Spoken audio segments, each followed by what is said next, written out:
All right. So tonight I'm going to share with you the results of the assessment of inclusivity and multiculturalism that we did last school year. So what is the assessment of inclusivity and multiculturalism, or AIM for short? So AIM is a comprehensive instrument that was designed to evaluate diversity, multiculturalism, equity, and justice in independent schools. It is also designed to assist in strategic planning initiatives to build and sustain inclusive school communities. So this instrument was designed and built by NIAS, which is the National Association for Independent Schools. And just like EB, many other independent schools across the country have used AIM to be able to assess and evaluate their initiatives for diversity, multiculturalism, and equity and justice, and to be able to kind of assess and assist with their strategic planning. So what were our objectives? One was to assess the needs and satisfaction of our community in terms of inclusivity and multiculturalism. It was also help us to align our DIJ goals and initiatives so that we could continue to build and sustain a diverse, inclusive, equitable, and just environment for all. And also to be able to identify our strengths and our areas of improvement in regards to our commitment to DIJ. So how was this assessment divided? So we at EB decided to use all the different parts of AIM. We decided to do the self-assessment, the online climate survey, and also the young students survey. Schools are able to pick and choose which assessments and which surveys they were going to do, and we decided to do all three. So the DIJ steering committee. We had 13 members that are also part of the DIJ committee at school. And this steering committee was responsible for all of the organization of the assessment to be able to guide along the whole process. And we had people from faculty and staff, administrators, we had parents, and we had alumni too. So we're going to look first at the school self-assessment. So the school self-assessment, we focused on 6 different areas and of the school functioning. And those were policy and administration, admissions, including tuition assistance, faculty and teacher, teaching and learning, student life, and parent or caregiver involvement. So each one of these discovery committees were composed from 9 to 12 members representing our different constituents. And what were some of the key strengths that came out of these assessments? And before I go into them, let me just explain a little bit what those discovery committees did. So each of them had a set group of open-ended questions, which they discussed. And each group was able to identify areas of strength and areas for needing of improvement and recommendations on how to address those areas of improvement. And then the steering committee was able to then put those all together and look at common threads and come together for conclusions for those key strengths and that we're going to discuss next. So what were some of those key strengths that we found? That we recognize and value diversity, equity, inclusion, and justice, that we demonstrate this through the creation and implementation of our strategic goals to further our initiatives and programs. And it was found that we especially do well in its inclusivity of the LGBTQI A+ community. Another key strength was that EB is investing in DIJ-related in-house and external professional development training for administrators, faculty, and staff, as well as parent education and events. A third key strength was that our social and emotional learning program, so that a DIJ lens is at the heart of the school's SEL program in both the lower and middle school. And lastly, another key strength was our school events, such as World Celebrations, La Boom, Friends and Family Day, the Lantern Festival, and Place du Marché, for example, amongst others, provide the community a sense of belonging. What were some major areas for growth? One is that EB is lacking diversity among its governing bodies and faculty, that these groups are not representative of EB's community and the East Bay community at large. And EB needs to be able to review and improve its recruitment and retention policies in order to attract, hire, and retain a more diverse faculty, mainly amongst its local hires, as there are fewer hiring strengths in comparison to our overseas hires. Another area of improvement is that we should develop more intentional methods to attract and retain students from underrepresented groups, and that we should also integrate a DIJ lens into every aspect of the curriculum. Currently, that is not done in a consistent manner beyond the SEL curriculum, and it depends on teacher willingness. Another area for improvement is a need for continuation of diversification of books in the library, and especially in the classrooms, to be able to include different experiences and perspectives. Also, that the visual arts and music curricula also lack diversity. That, for example, the vast majority of resources are Eurocentric, and it is important to integrate other cultural experiences, namely from other Francophone countries and other ethnicities that represent EB's diverse community. And lastly, that we must improve our communication regarding DIJ-related issues. Communication often feels reactive and rushed rather than proactive and intentional. Hurried communications need to be replaced by intentionally designed initiatives that support a deeper understanding about topics such as neurodiversity, LGBTQIA+ issues, and race. So what are some recommendations and actions? One, that we should devise and implement clear and effective faculty and staff recruitment and hiring processes, which may include the creation of a hiring rubric that includes DIJ goals for all positions and the consideration of whether our staff and faculty represent the full diversity of the East Bay community and our student body.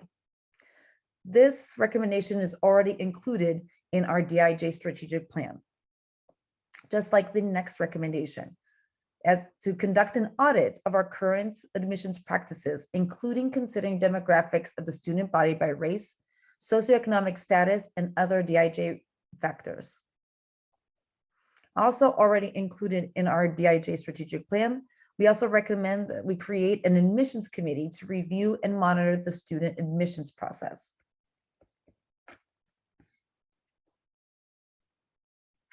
We also recommend that we review and replace any educational materials that perpetuate racist narratives, language, and beliefs, that we engage in a curricular review to ensure that current instructional practices are anti-racist, inclusive, and equitable, and that clear DIJ principles are present in the school's curriculum.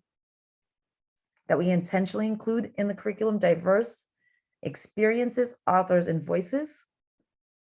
And we also recommend that EB will communicate regularly, intentionally, and proactively with the whole school community regarding DIJ topics. Next, we're going to look at the AIM online climate survey. So 7 different constituent groups were invited to participate in the survey during over a 3-week period. So we had our students from ages 9 and up, mainly our 4th and 5th graders, our parents and guardians, our trustees, our administration, faculty, staff, alumni. The survey was available in both English and in French. So we had our participation rate. We had 100% participation rate from our younger students, about a 57% of our older students, about 67% of our trustees, 100% of our administrators, 65% of our faculty and teachers, 32% of our staff, 19% of our parents and caregivers, and only 1% of our alumni.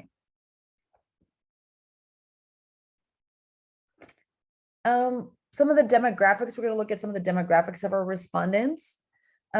We had most of our, about half was within 1 to 6 years associated with EB. And then we had next about 7 to 9, then 10 to 15, and then, least was 16 or more years associated with EB. In regards to age, the majority were between the 40 to 58 years old. Then we had within our 12 to 14s, then 24 to 39, then 59 and over, and then our smallest percentage was between the ages of 19 and 23. And that is not surprising due to the fact that we don't have older, high school or anything like that. So in regards to gender, we had about a little bit over half identify as female, about 31, almost 32% identify as male. And then within non-binary, 2%, other 5.7, and then 5% preferred not to share their gender identification. In regards to race, we had almost 66% identified as white. We had about 6% that identified as multiracial, and then about 5% identified as Black or African American, 3% that identified as Black but other nationality, 3%, around 3% as Middle Eastern, 11% did not, other race that were not specified. And then we had about 3% as Asian with other, and almost 2.5% at Asian Chinese. In regards to which division our respondents were connected to, about 52% said they were connected to the lower school, almost 29% middle school, and about almost 19% said they were connected to both divisions. All right, let's look at the surveys for the results for the climate survey. So a little bit of an overall summary. As the way that NIS was able to analyze our results, they were able to give us a summary and kind of divide it into 3 main categories, which were the overall school morale, a satisfaction with multiculturalism, and a satisfaction with inclusiveness. And this was at it goes from 1 to 5, being 5 the highest score. So overall school morale, we scored a 3.8. Most all school average is around 3.7, and high performing schools were at 4.1. So I'm going to just explain what those high performing schools are. So each class that responded to, so the year, every year. So we were being compared also to the year before us. So we did this in the 2021-2022 school year, and the high performing schools were the top 15 schools that responded with the highest scores in the 2020-2021 group of schools that responded to the AIM.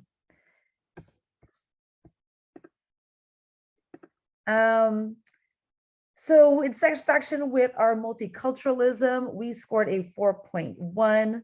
At the average for all schools was 3.8, and our high performing schools were at 4.2. And then the satisfaction with inclusiveness, we had an average score of 4.0. All schools were at 3.8, and high performing schools were at 4.3. Even though we were a little bit below what those high performing schools were, our scores were all above the average for all the schools that had responded the previous year. So what were some of our key strengths that came out of the climate survey? Similar to what came out of the discovery committees was that we recognize and value the importance of diversity, equity, inclusion, and justice, and that we have demonstrated through the creation and implementation of strategic goals to further our initiatives and programs. Another one was that overall community members feel a sense of pride to be associated with the school, and that we at EB believe that diversity of its stakeholders is vital to create an inclusive school climate and contributes to the excellence of the education provided at EB. What were some of the priority concerns? So what are these priority concerns? There are issues that are not considered immediately critical, but that are in need of improvement and should be addressed in the future. So one of them is that we should find ways to fully involve our parent community, especially our working and single parent families. Meeting times and formats are often not inclusive, and that we must find new avenues to ensure that all families can participate in school events. That we should have several options to allow for full participation, such as childcare during parent workshops, facilitating in-person and virtual participation, etc. That we need to review and revise our curriculum to ensure that DIJ objectives are intentionally included, and to best support our neurodiverse students, their families, and teachers, that we must review our current staffing needs. And what are some high priority concerns? These are ones that warrant urgent attention and that need to be addressed as soon as possible. So one of them was that our faculty, administration, and board of trustees do not reflect the diversity of our student body, that our community believes that the school allows a few vocal parents to change school policy, and that there is a disconnect between the general view and satisfaction of the students versus that of the adults. That includes the faculty, the staff, administrators, trustees, and parents within the EB community. So what are some recommendations and actions? Some of these are already included in our strategic plan and are similar to recommendations that came to address the needs coming out of the self-assessment. So like devise and implement clear and effective faculty and staff recruitment and hiring processes so that we can be able to have a faculty and staff that fully represents the diversity of the East Bay and our student body. That we find new avenues to ensure parent participation in school events, and that we be able to have different options to allow their participation. That we engage in a curricular review to ensure that our current instructional practices are anti-racist, inclusive, and equitable, and that clear DIJ principles are present in the school's curriculum, and that we intentionally include in the curriculum diverse experiences, authors, and voices. To better support our neurodiverse students, we have already expanded the student support team in this current school year. So in addition to the school counselors, the English learning specialists, and the speech therapists, and the program coordinators, we have also hired a French learning specialist who also serves as the student support coordinator and a full-time ESL and FLU teacher, right? And myself as a DIJ coordinator, I am also part of the student support team. And also, in order to promote clarity and transparency, the leadership should communicate regularly and intentionally and proactively with the EB community regarding policies and decision-making processes, and that a follow-up discussion forum are needed with students, leadership, and faculty to address the student needs and concerns highlighted in the climate survey. And we're going to look at these next. So I'm going to show you now some of the results coming from the younger student survey and also the older student survey. So what were some of the overall scores? Our top healthy scores was that at my school, I learned how to treat others well. Let me make a little stop for a second.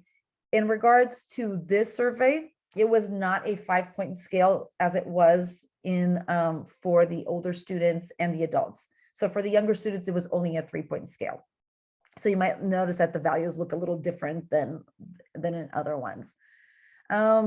So our top highlight scores were: at my school, I learned how to treat others well. This school is a good place to learn, and adults who work at my school help kids. What were some of the top priority concerns? I feel safe at school. I feel proud to be a student at my school, and I feel like I belong at my school. So these were areas where students shared some concerns. They did not seem as urgent and immediate, but they are something that we need to be aware of and that we need to work at. And our top major concerns was, I like the way the school looks. So the physical environment of the school. Kids at my school listen to each other's ideas, and the fact that some of our students do not feel like children at the school feel included. And now we're gonna look at the student survey from grades 6 through 8. So what were some of the top healthy scores? How often have you heard other students tell jokes, tease, or make fun of other students because of religious beliefs? So students at our school do not believe that other students are teased because of their religious beliefs. Students at our school feel that diversity in the curriculum is important to excellence in the education provided by the school. And that in their opinion, the diversity in the faculty, administration, and student body is important to the excellence in the education provided by the school. What were some of the top priority concerns? Were that, again, they did not always feel that people at the school cared about them, that multiculturalism was integrated into every aspect of the curriculum, and that they feel comfortable speaking about religious beliefs at the school.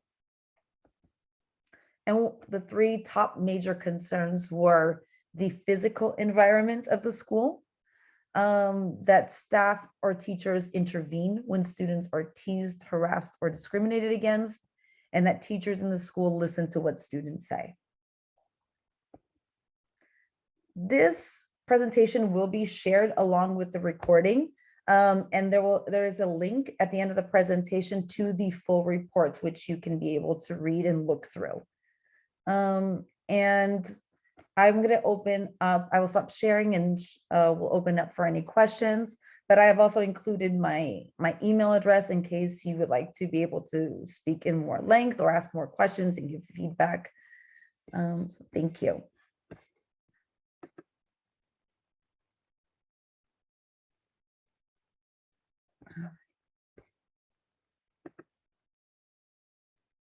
Yes, Naomi.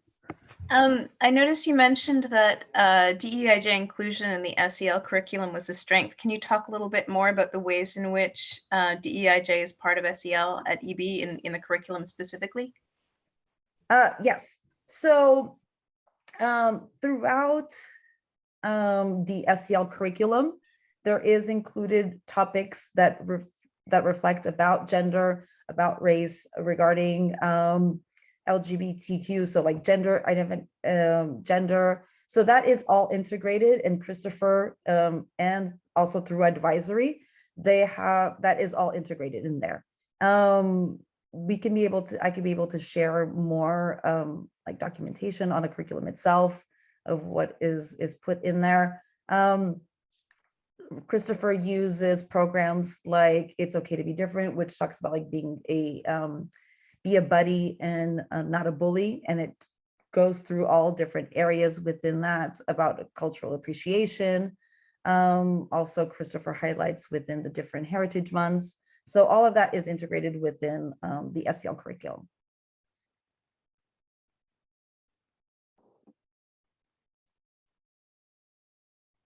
Hi, Laura. I saw your presentation a couple of weeks ago, so I just, it's so nice to see the report and all of the actions being taken. And I just, I mean, we've been there over, I think it's like our 9th year this year, and it's so so wonderful to see so much growth at the school in regards to DEIJ. We've And come a long way, guys. And I just want to go back to Naomi's question. So Christopher and I work very closely together in the sense that we, so that we can make sure that we're aligning also. And we also meet with Chrissy, who is the middle school dean and also the advisory coordinator, so that we could be aligning topics. And that's something that's an ongoing process. We're still working on it. It's a work in progress for sure. But we want to make sure that there is alignment in what the lower school and the middle school students are. There's a lot of things that came up in that report that we're already doing. I mean, we didn't put them yet in, but like we are diversification of books. We've done a lot. Like we've added a lot to the library.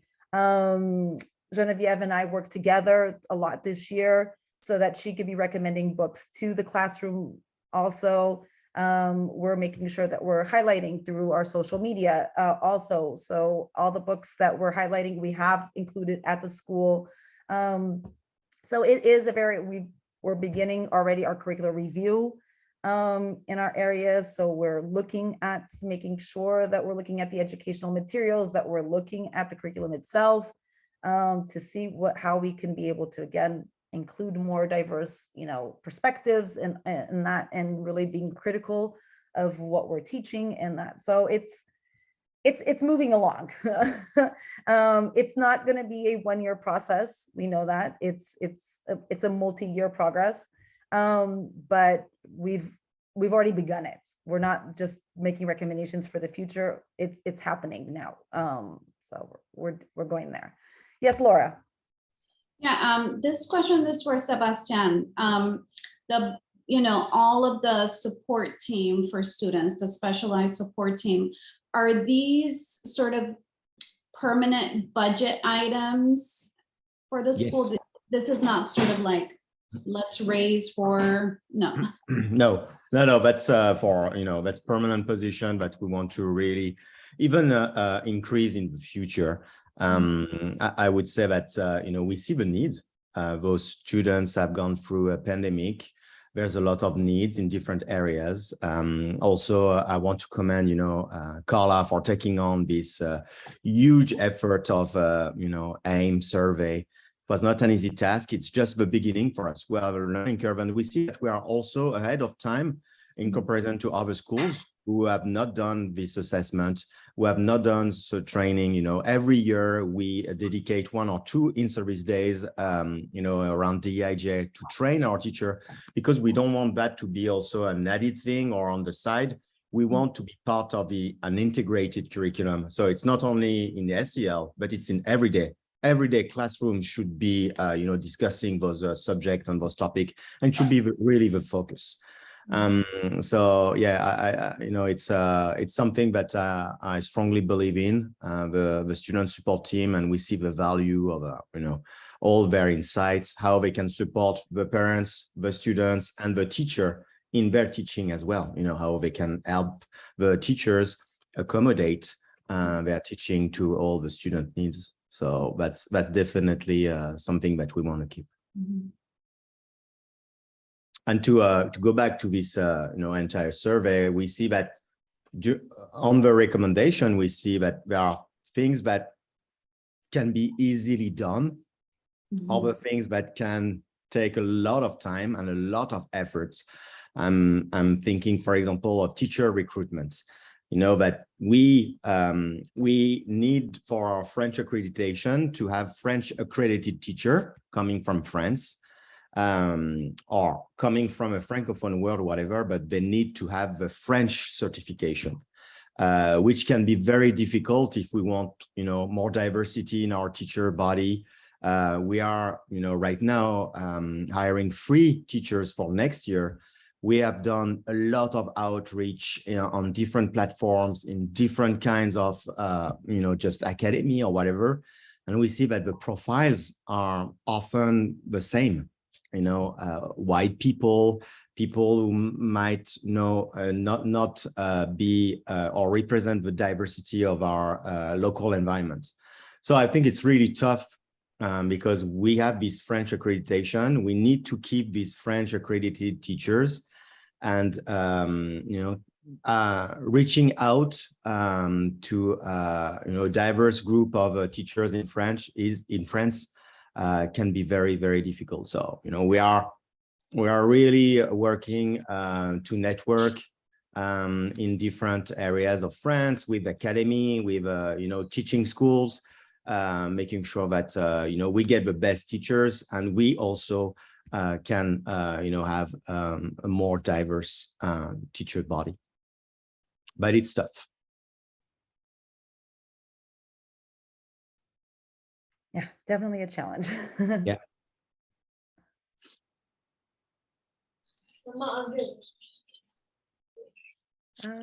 All right. Well, I don't know if you have any other questions. Yeah. Anyway, kudos to Carla, because she was the leader on this project. And oh no, I had a very wonderful team working together, and it's been really great to be able to I think having our committees that work together, and being able to work with the PA and with everyone else. I think being able to have these very open lines of communication and our transparency and being able to have great feedback back and forth has really helped to kind of just move us along in the right direction. I think we're being able to talk to other schools. Sometimes we get stuck and think a lot that, we're so far behind, but then talking to other schools, it makes you feel like, no, we are doing a lot, and we have done a lot, and I think we have reasons to be proud of EB, and also continue to recognize that we continue to work and move forward, because there's still a lot to do, but that we are on the right track, and that's very, very positive. And definitely it's important for us to understand the context that we're coming out of, and that's why it's important for us to have these forums with our students. We had these 2 years of the pandemic where we're coming out of with a lot of collective trauma and disconnect, which took a toll on everyone as communities. So it's important for us to understand some of the results, especially that came out of the student surveys, and understand, like, okay, what is connected to that? What are other areas to really be able to go into the depth of that? Because in the end, they're the ones that we're all working for and together with. So that will be one of our major things that we're going to be doing. Right, Sebastian? So yes, that's correct. And I would like also to emphasize that this full and comprehensive survey are meant to be taken every 3 years, maybe something like that. And we are looking at more surveys on the social emotional learning, but that we could really have, maybe twice a year, 2 different points of time. And so just for us to have also an ongoing data about the social emotional learning about our students. I think we see the value of such a survey, especially for our students, when we want to have their feedback. These student voices, I think, are great, and so we need to get more of that. And so we are looking at a tool that we could deploy and have a yearly data on that, on SEL especially. Yes, because the aim will be repeated every 3 years. So now in 2 years' time. And then next time we should also, especially within our discovery committees, we'll be expanding. So since this was our first year, NIS had recommended that we only focus on about 5 to 7 of them. We expanded, we did 7 or 6 areas. So we next time it'll be even more expanded. We'll even have more data and more results, and we'll have things to be able to compare to kind of see where we came from. But I think it will be a wonderful tool for us to have in addition with everything else that we'll have in the meantime. Getting there. All right. Well, thank you so much. Thank you very much. Have a wonderful evening. Laura, I know you have another meeting to go to right after this, right? Yes, I believe so, yes. All right. Thank you, Naomi. Thank you. Have a good evening. Take care. Bye-bye.